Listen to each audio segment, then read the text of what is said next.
ಜಿ5 ಇರುವಾಗ ನೀವು ನಿಮ್ಮ ನೆಚ್ಚಿನ ಶೋಗಳನ್ನ ಎಂದಿಗೂ ಮಿಸ್ ಮಾಡಿಕೊಳ್ಳುವುದಿಲ್ಲ. ಅದು ಸಂಪೂರ್ಣ ಉಚಿತವಾಗಿ. ಏನ್ ರಮ್ಮಿ, ಪಾಪ ಶಿವು ಅಷ್ಟೊಂದು ಕೇಳ್ಕೊತಿದ್ದಾನೆ, ಅವನ ಮುಂದೆ ಕಣ್ಣೀರು ಹಾಕ್ಕೊಂಡು ಬರೋಕ್ಕಾಗಲ್ಲ ಅಂತಿದ್ದೀರಲ್ಲ. ಏನು ಹಾಸಿಗೆಯಲ್ಲಿದ್ದವರು ಇವತ್ತೇ ಸತ್ತು ಹೋಗ್ತಾರೇನು? ಇವತ್ತು ಸಾಯೋರು ನಾಳೆ ಸಾಯ್ತಾರೆ, ನಾಳೆ ಸಾಯೋರು ನಾಡದ್ದು ಸಾಯ್ತಾರೆ. ಹಾಗಂತ ಮದುವೆಗೆ ಬರೋಕ್ಕಾಗಲ್ಲ ಅಂತ ಹೇಳದ? ಏನಮ್ಮ, ಯಾರಿಗೆ ಹುಷಾರಿಲ್ಲ? ಯಾರು ಹಾಸಿಗೆ ಇರ್ತಿದ್ದಾರೆ? ಬಾರು, ನಮ್ಮ ಅಪ್ಪನಿಗೆ ಆರೋಗ್ಯ ಸರಿ ಇಲ್ಲ, ಯಾವಾಗ ಏನಾಗುತ್ತೆ ಅಂತ ಗೊತ್ತಿಲ್ಲ. ಅದಕ್ಕೆ ನಾನು ಅಕ್ಕ ಇಬ್ಬರು ಊರಿಗೆ ಹೋಗ್ತಾ ಇದ್ದೀವಿ. ಅಮ್ಮ, ಯಾಕೆ ಈ ವಿಷಯ ನನಗೆ ಹೇಳಲಿಲ್ಲ? ಚಿಕ್ಕಮ್ಮ, ತಾತಂಗೆ ಯಾವಾಗ ಹೀಗಾಯ್ತು? ಗೊತ್ತಿಲ್ಲಮ್ಮ, ಅಲ್ಲಿಗೆ ಹೋದ್ಮೇಲೆ ಗೊತ್ತಾಗುತ್ತೆ. ಅದಕ್ಕೆ ಹೇಳ್ತಾ ಇದ್ದೀವಿ, ದಯವಿಟ್ಟು ನಮ್ಮನ್ನು ಒತ್ತಾಯ ಮಾಡಬೇಡಮ್ಮ. ಚಿಕ್ಕತೆ, ನಮ್ಮ ತಂಗಿರ್ಲಾಗ್ತಾ ಇರೋ ಮೊದಲನೇ ಮದುವೆ ಇದು. ಅಲ್ಲ, ಸೋದರತನೇ ಬಂದಿಲ್ಲ ಅಂದ್ರೆ ಜನ ಏನು ಅನ್ಕೊಳ್ಳಲ್ಲ? ಜನ ಮುಡಿ ನಮಗ್ ನೋವು ಹಾಕಿಲ್ವಾ? ಅಮ್ಮ, ರಶ್ಮಿ ಅವಳ ಮದುವೆಗೆ ಎಲ್ಲರೂ ಬರ್ತಾರೆ ಅಂತ ತುಂಬಾ ಖುಷಿಯಾಗಿದ್ದಾಳೆ. ಸ್ವಲ್ಪ ಹೊತ್ತಾದ್ರೂ ಬಂದು ಹೋಗ್ಬೋದಲ್ಲ. ಇರೋ ವಿಷಯ ಹೇಳಿದೀವಪ್ಪ, ಇದ್ರ ಮೇಲೆ ನಮ್ಮ ಹತ್ರ ಮಾತಾಡೋದಕ್ಕೆ ಏನು ವಿಷಯನೂ ಇಲ್ಲ. ಅತ್ತೆ, ಕಡೆ ಪಕ್ಷ ದಾರಿ ದಿನಕ್ಕಾದ್ರೂ ಬಂದು ನಮ್ಮನ್ನೆಲ್ಲ ಅರ್ಸೋಗ್ರಿ. ಅದಕ್ಕೂ ಇಲ್ಲ ಅನ್ಬೇಡಿ, ನನ್ ಎದೆನೆ ಒಡೆದೋದಂಗೈತೈತೆ. ನೋಡ್ಲ ಶಿವ, ಅಪ್ಪ ಎಷ್ಟು ಓಡ್ತಿದ್ರು, ನೀನು ಇಷ್ಟು ಕೇಳ್ಕೊತಾ ಇದ್ರು, ಏನು ಮಾತಾಡದೆ ಸುಮ್ಮನೆ ನಿಂತವ್ರೆ. ನಮ್ಗೆ ಇವ್ರು ಬರೋಕ್ಕಿಲ್ಲ ಅಂದಾಗ ಸಾನೆ ಸಂಕಟ ಆಗೋಯ್ತು. ನಾವು ಕೇಳ್ಕೊಂಡು ಆಗಕ್ಕಿಲ್ಲ ಅಂದ್ಬಿಟ್ರು. ಹೆಂಗಿದ್ರು ನೀನು ಕಾರ್ಡ್ ಕೊಡೋಕೆ ಬತ್ತಿ, ನೀವು ಉಂಟು ನಿಮ್ಮ ಮಳಿಯ ಉಂಟು ಅಂದ್ಕೊಂಡು ನಾವು ಸುಮ್ಮನೆ ಆದೋ. ಏನಪ್ಪಯ್ಯ, ನಾನು ಈಟೊಂದು ಹೇಳಿದ್ಮೆ ಯಾಕೆ ನೀವು ಬರಕ್ಕಿಲ್ಲ ಅಂದಮೇಲೆ ನಾನು ಏನು ಮಾಡಲಿ? ಅತ್ತೆ, ನಿನ್ನ ಹತ್ರ ಹೊಸಿ ಮಾತಾಡ್ದೈತೆ. ಬಾ ಚಿಕ್ಕತೆ, ನೀನು ಹೊಸಿ ಬಾ.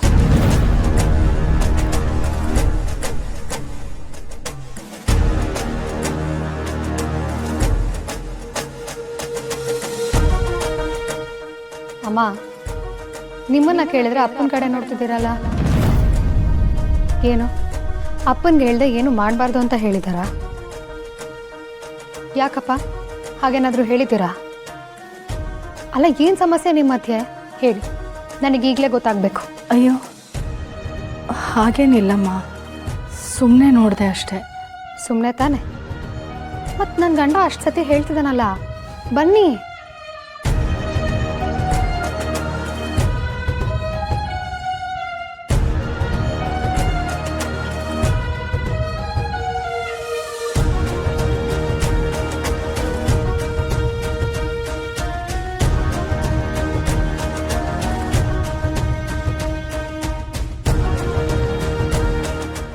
ಈ ಪಾರ್ವತಿ ಸುಮ್ಮನೆ ಬಂದಿಲ್ಲ ಕಣೋ ಪರಶು, ಬೋಳು ತಲೆಗೆ ಎಣ್ಣೆ ಸೌರಕ್ಕೆ ಬಂದಿದ್ದಾಳೆ. ಇವಳನ್ನ ಹಿಂಗೆ ಬಿಟ್ಟರೆ ಸರ್ವನಾಶ ಮಾಡಿಬಿಡ್ತಾಳೆ. ನಿಮ್ಮ ಅಮ್ಮದಿರೇನಾದರೂ ಅವಳ ಮುಂದೆ ಬಾಯಿ ಬಿಟ್ಟರೆ ನಾವು ಅಂದ್ಕೊಂಡಿರೋ ಕಥೆಯೆಲ್ಲ ಮುಗ್ದು ಹೋಗುತ್ತೆ. ಗೌಡ್ರೆ, ಹಾಗೆಲ್ಲ ನಾನು ಸುಮ್ಮನೆ ಬೈಯಲ್ಲ. ಬೈಯೋದಿದ್ರು ತಪ್ಪು ಮಾಡಿದ್ರೆ ಮಾತ್ರ ಬೈತೀನಿ, ಅಥವಾ ತಪ್ಪಾಗಿರೋ ಜನ ಇದ್ರೆ ಮಾತ್ರ ಬೈತೀನಿ. ಯಾಕಂದ್ರೆ ನನ್ನ ಮಾತು ಕತ್ತಿ ಥರ, ಅಂದವ್ರಿಗೆ ಮಾತ್ರ ನಾಟುತ್ತೆ, ಅಂದೇ ಇರೋರ್ಗೆ ಹಾಗೆ ಸುಮ್ಮನೆ ಸವರ್ಕೊಂಡು ಹೋಗುತ್ತಷ್ಟೆ. ಇವೋ, ನಿನ್ನ ಹೆಂಡ್ರು ಏನು ಹೇಳ್ತಾವಳೆ ಅಂತ ಸೂತ್ರ ಮಾಡ್ತಾ ಇತ್ತಲ್ಲ ಕಡ. ಅಣ್ಣ, ನನ್ನ ಹೆಂಡ್ರು ಡಾಕ್ಟರ್ ಅಲ್ವಾ, ಅದಕ್ಕೆ ಬರ್ದಿದ್ದು ಮಾತಾಡಿದ್ದು ಏನು ಅರ್ಥ ಆಗಿಲ್ಲ ಗೌಡ್ರೆ. ಹೋಗ್ಲಿ ಬಿಡಪ್ಪ, ನಿನ್ನೆ ನೋಡಿ ಸಾನೆ ವರ್ಷ ಆಗಿತ್ತು, ಈಗ ಕಣ್ ತುಂಬಾ ನೋಡ್ದಂಗಾಯ್ತು, ಬಾಯಿ ತುಂಬಾ ಮಾತಾಡ್ದಂಗಾಯ್ತು. ಅಲ್ಲ, ನೀವೇನು ಬಿರಿಯಾನಿ ಮಾಡ್ತೀನಿ ಅಂತ ಪೇಟೆಗೆ ಹೊಂಟೋಗ್ಬಿಟ್ರಲ್ಲ, ನಮ್ ಕಡೆಗೆ ಎಲ್ಲಿ ನೋಡಿರಣ? ಅದು ಬಿಸಿ ಬಿಸಿ ಬಿರಿಯಾನಿ ಅಳಸೋಗಿ ತಿಪ್ಪೆ ಸೇರೋಯ್ತು ಕಲ. ಕಷ್ಟಪಟ್ಟು ಕಟ್ಟಿದ ಮಿಲಿಟರಿ ಹೋಟ್ಲು ಕಣ್ಣು ಮುಂದೆನೆ ಕರ್ಗೋಯ್ತು ಕಣ್ಲ, ಲಾಸ್ ಆಗೋಯ್ತು ಕಣಪ್ಪ. ಗೌಡ್ರೆ, ಕಷ್ಟಪಟ್ರೆ ಕಾಸು, ಪಡ್ದೇ ಇದ್ರೆ ಲಾಸ್. ರೀ, ಬನ್ನಿ ಹೋಗೋಣ. ಗೌಡ್ರೆ, ಇದು ಅರ್ಥ ಆಗಕ್ಕಿಲ್ಲ. ನಿಧಾನ ಕೂತ್ಕೊಂಡು ಯೋಚನೆ ಮಾಡ್ರಿ, ಅರ್ಥ ಆಯ್ತದೆ. ಬರ್ತೀನಿ. ಅಲ್ಲ, ಹೋಟ್ಲಾಗ ನಾನು ಕಷ್ಟಪಡಲಿಲ್ಲ ಅನ್ನೋ ವಿಚಾರ ಈ ಹುಡುಗಿಗೆ ಹೆಂಗೆ ಗೊತ್ತಾಯ್ತು? ಶಿವನೆಂಡ್ರು ಸಾನೆ ಚುರುಕಾಗವಳೆ, ಕಣ್ಣಾಗೆ ಕಡ್ದು ಬಿಡ್ತಾಳೆ. ಹುಷಾರಾಗಿರ್ಬೇಕು. ಮಾದಪ್ಪಣ, ಮಾದಪ್ಪಣ. ಓ ಶಿವು, ಪಾರು, ಬರ್ರುವ ಒಳಕ್ಕೆ ಕೂತ್ಕೊಳ್ಳಿ. ಲೀಲಾ, ಯಾರು ಬಂದಾರ ನೋಡು. ಓ ಶಿವ, ಪಾರ್ವತಿನೇ ಬಂದ್ಬಿಟ್ಟವ್ರ ಮನೆಗೆ. ಬರಪ್ಪ ಕೂತ್ಕೊಳ್ರಿ. ಅಯ್ಯೋ ಆಂಟಿ, ಕೂತ್ಕೊಳ್ಳೋದಕ್ಕೆಲ್ಲ ಟೈಮ್ ಇಲ್ಲ, ನಿಮಗೆ ಗೊತ್ತಲ್ವಾ ಮದುವೆ ಕೆಲಸ ಎಷ್ಟು ಬಾಕಿ ಇದೆ ಅಂತ. ನಿಜಾನೇ ಕಣವ, ಒಂದು 5 ನಿಮಿಷ ಕೂತ್ಕೊಳ್ಳಿ. ಲೀಲಾ, ಕಾಫಿ ತಗೊಂಬ ಹೋಗು. ಟೀ ಕಾಫಿ ಕುಡ್ದು ಸಾಕಾಗೋಗೈತೆ. ಬೇಡ ಕಾಣೋ, ಹಂಗೆ ಕಾರ್ಡ್ ಕೊಟ್ಬಿಟ್ಟು ಹೊಂಟೋಯ್ತೀವಿ ನಾವು. ಏ ಶಿವಣ್ಣ, ಹಂಗೆಲ್ಲ ಹೇಳ್ಬೇಡ.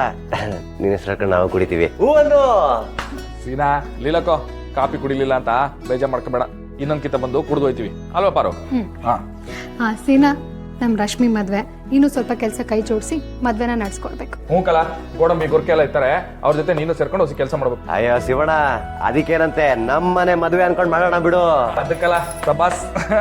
ಶಿವು, ನಾನು ಯಾವತ್ತೂ ಈ ಮಾತನ್ನು ಹೇಳಿರ್ಲಿಲ್ಲ, ಆದ್ರೆ ಯಾಕೋ ಇವತ್ತು ಹೇಳಬೇಕು ಅನಿಸ್ತೈತೆ. ದೇವರು ನನಗೆ ಇನ್ನೊಬ್ಬ ಗಂಡ್ಮಗ ಅಂತ ಕೊಟ್ಟಿದ್ರೆ, ದೇವರು ಸತ್ಯವಾಗ್ಲೂ ನಮ್ಮನೆ ಸೊಸೆಯಾಗಿ ನಿಮ್ಮನೆ ಹೆಣ್ಣನ್ನೇ ತರ್ತಿದೆ.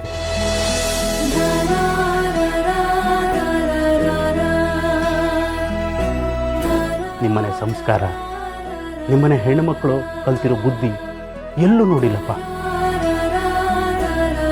ಆದ್ರೆ ಏನು ಮಾಡೋದು, ನನಗೂ ಒಬ್ಬ ಹುಟ್ಟವನು, ದಂಡಪಿಂಡ, ಪಾಪ ನನ್ನ ಮಗ. ಇಂಥ ಮಗನ ಇಟ್ಕೊಂಡು ನಾನು ಈ ಮಾತನ್ನು ಹೇಳೋಕ್ಕಾಗಲ್ಲ ಶಿವು, ಅದಕ್ಕೆ ಸುಮ್ಮನಾಗ್ಬಿಟ್ಟಿದ್ದೀನಿ. ಈ ಮನೇಲಿ ಹುಟ್ಟಿರೋ ಏಕೈಕ ಪುತ್ರನೇ ಕಣ್ಣೀರಲ್ಲಿ ಕೈ ತೊಳಿತಾವನೆ, ಅಂಥದ್ರಲ್ಲಿ ಇನ್ನೊಬ್ಬ ಹುಟ್ಬೇಕಂತೆ. ಆಹಾ, ಆಸೆ ನೋಡು ಈ ವಯಸ್ಸಲ್ಲಿ. ಮಾದಪ್ಪಣ, ತುಂಬ ದೊಡ್ಡ ಮಾತಾಡೋ. ನಾನವ್ರನ್ನ ಹಿಂಗೆ ಬೆಳಿಬೇಕು ಅಂತ ಏನು ಬೆಳೆಸ್ಲಿಲ್ಲಣ್ಣ, ಆದರೆ ಅವ್ರು ಹಿಂಗಿರಬಾರ್ದು, ಹಿಂಗೆ ಬೆಳಿಬಾರ್ದು ಅಂತ ಹೇಳ್ಕೊಟ್ಟಿವ್ನಿ. ಆಟೆಯ ಅದನ್ನೇ ನೀವೆಲ್ಲ ಇವತ್ತು ಬೀಳ್ತಿದ್ದೀರ. ಕೇಳಿಸ್ಕೊಂಡೇನೆ, ಹೆಂಗೆ ಬೆಳೆಸ್ಬೇಕು ಅನ್ನೋದು ಮುಖ್ಯ ಅಲ್ಲ, ಹೆಂಗೆ ಬೆಳೆಸಬಾರ್ದು ಅನ್ನೋದು ಮುಖ್ಯ. ನಿನ್ನನ್ನು ನಿನ್ನ ಮನೆಯಲ್ಲಿ ಹಂಗೆ ಬೆಳೆಸಿದ್ರೆ ತಾನೆ. ಅಂಕಲ್ ಸಾಕು, ಬನ್ನಿ ಕಾರ್ಡ್ ತಗೊಳ್ಳಿ. ನಮ್ಮ ಮನೆ ಮದುವೆ ಎಲ್ಲರೂ ದಯವಿಟ್ಟು ಬರಬೇಕು. ಹಂಗೆ ಇವತ್ತು ಕಂಕಣ ಕಟ್ಟ ಶಾಸ್ತ್ರ, ಅದಾದ್ಮೇಲೆ ಅರ್ಶಿನ ನೀರು ಉಯ್ತಿದ್ವಿ. ನೀವೆಲ್ಲರೂ ಬರಬೇಕು. ಆಮೇಲೆ ಜಯಕ ಪುಟ್ಟೇಗೌಡ್ರನ್ನ ಕರ್ಕೊಂಡ್ ಬರ್ಬೇಕು, ಆಯ್ತಾ? ಬರ್ತೀವಿ ತಗೋ ಶಿವು. ನಮ್ಮನೆ ನಿಮ್ಮನೆ ಬೇರೆ ಬೇರೆನಾ? ಜಯಕ್ಕ ಊರ್ಗೆ ಹೋಗೋಳೆ, ಭಾನುಗೆ ಎಕ್ಸಾಮು, ಒಂದ್ ಸ್ವಲ್ಪ ಹೊತ್ತು ಬಂದಿದ್ದು ಹೋಗ್ತಾಳೆ. ನಮ್ ರಮ್ಮಿಗೂ ಪರೀಕ್ಷೆ ಐತೆ, ಅದಕ್ಕೆ ಮದುವೆ ಸ್ವಲ್ಪ ಓದೋದ್ ಜಾಸ್ತಿ ಅಂತ ಹೇಳಿದೀವಿ. ಬಾರು, ಮಾದಪ್ಪಣ್ಣನ ಜೊತೆ ಹೊಸಿ ಮಾತಾಡ್ದೈತೆ, ನೀನ್ ಇಲ್ಲೇ ಇರೋ, ನಾ ಈಗ ಬಂದೆ. ಮಾದಪ್ಪಣ, ಹೊಸಿ ಬರ್ತೀರಾ? ಪಾಪರು ಅರ್ಶನ ಕುಂಕುಮ ಕೊಡ್ತೀನಿ. ZEE5 ಆಪ್ ಡೌನ್ಲೋಡ್ ಮಾಡಿ ಎಲ್ಲಾ ಸಂಚಿಕೆಗಳನ್ನು ಸಂಪೂರ್ಣ ಉಚಿತವಾಗಿ ನೋಡಿ.